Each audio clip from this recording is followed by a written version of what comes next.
யோ நிக்காத. ஏய் இங்க வா. ஏய் ஷர்மி, என்னாச்சு?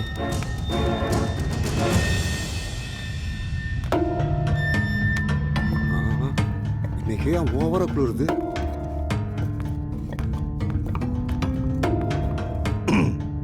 ஏய் கேக்குறேன்ல, சொல்லு.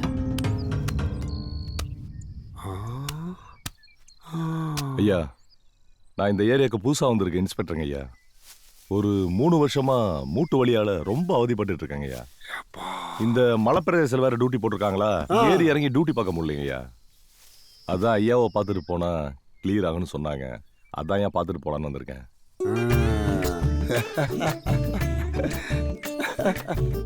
கைய தூக்கு.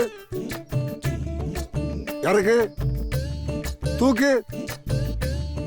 யாருக்கு? உட்காரு. எந்திரி. நீ கபடி பிளேயர் தானே? ஆமாங்க ஐயா. எப்படி கண்டுபிடிச்சீங்க? எல்லா ஊர்லயும் போய் விளையாடுவியோ? ஆ, ஏற்கொந்த ஏறி விளையாடுவியா? விளையாடுங்க ஐயா. ஆ, அதோட விளைவு தான் இது. கவலைப்படாத, ஆ. சரி பண்ணிடலாம். ஆ. சில்கோ அப்பா, కొంచెం இருங்க. బావా తీసుకోండి.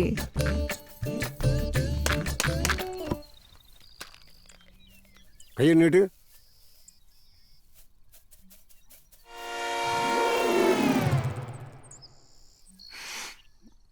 ஐயா, இது காபி தூள் வாடாடிக்குதுங்க ஐயா. காப்பி போடுறா.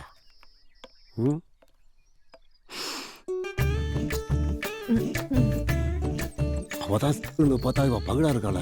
இருவனை நைட்டு வச்சுக்கிறேன். அந்த கேள்வியெல்லாம் நீக்க கூடாது. இது மூட்டு வலிக்காக காட்டுல இருந்து எடுத்து வந்த நாட்டு மருந்து. இது அப்படியே தான் சாப்பிடணும். சரிங்க ஐயா. ஆனா ஒண்ணு, இத பால்லயோ தண்ணியில கலந்து குடிக்க கூடாது. ஆ. சரியா? ஆ. எனக்கு டைம் ஆகுது, நான் வேற ஆளா பார்க்கணும். இந்தா நீ கிளம்பு. சரி வரேங்க ஐயா. போயிட்டோம். நெக்ஸ்ட்.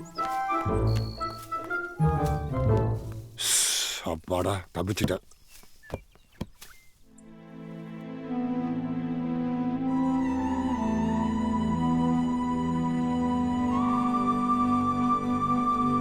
போமா. ஏய் ஏய் தள்ளி போட. யாரா முன்சாமிங்க? ஏய் ஏய் ஏய் நீரா முன்சாமியா? இங்க பாரு. யாரா முன்சாமி பாரு. அவர்தான் முன்சாமி. ஏய் நீரா முன்சாமியா? முதல்ல உட்காருங்க. ஒரு கட்டிங் கிடைக்குமா? Bouncer catching. அவங்க தான் தருவாங்க. நீ தர மாட்டியா? கூட்டு போமா. கூட்டு போ. கூட்டு போ. வெளியே தூக்கி விடு. வந்துட்டேன். என்னாச்சுங்க? தம்பி வந்து உட்காருப்பா. உன்கிட்ட பேச வேண்டியது ரொம்ப இருக்கு. பாத்தியா தம்பி, உன்ன மாதிரி பசங்க ஆரம்பத்துல ஒரு சந்தோஷத்துக்காக கொஞ்சம் கொஞ்சமா குடிக்க ஆரம்பிச்சு, அப்புறம் 24 மணி நேரமும் குடிகாரனா மாறி தன்னோட ஆன்மத்தன்மை இழந்து ஒரு வாரிசு இல்லாம வாழ்க்கையை இழந்துடுறாங்க. 30-40 வருஷத்துக்கு முன்னாடி நாம இருவர் நமக்கு இருவர்னு குடும்ப கட்டுப்பாடு விளம்பரம் இருந்துச்சு. அதுக்கப்புறம் நாம இருவர் நமக்கு ஒருவர்னு ஆகிப்போச்சு. இப்போ அந்த மாதிரி போர்டெல்லாம் எங்கேயுமே கிடையாது. இப்போதான் ஒரு குழந்தைய பிறக்க மாட்டேங்குது.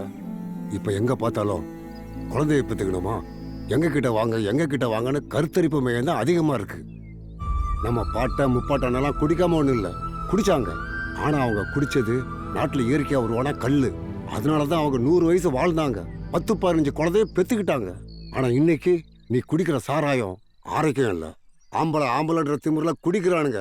கடைசியில ஒரு குழந்தைய கூட பெத்துக்க முடியல. இந்த காலம் அவ்வளவுதான்.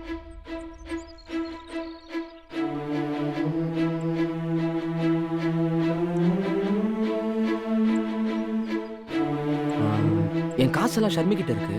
ஒரு 500 ரூபா கொடுங்க. அவ வந்த உடனே கொடுத்துட்றேன். தம்பி, இவ்வளவு நேரம் சொன்னது உனக்கும் தான்பா.